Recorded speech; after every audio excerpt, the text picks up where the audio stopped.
வாழ்க வளமுடன். கற்பு நெறி என்று சொல்ல வந்தால் இரு கட்சிக்கும் அதை பொதுவில் வைப்போம் என்றார் பாரதி. அப்படிப்பட்ட ஆண் பெண் இணைப்புல தான் இந்த உலகம் இருக்கு. இன்றைய உலகத்துல அந்த நட்பு சிறப்பாக அமைவதற்கு அருட்தந்தை கூறக்கூடிய ஒரு நெறி. ஆண் பெண் நட்பில ஒழுக்கம் அமைத்து அன்பாய் வாழ்வோம்.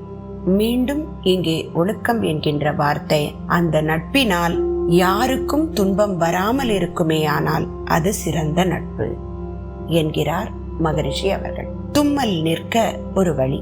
தூதுவளை பொடியில் மிளகு பொடி கலந்து பாலுடன் சாப்பிட்டு வர தும்மல் குணமாகும். வாழ்க வளம்.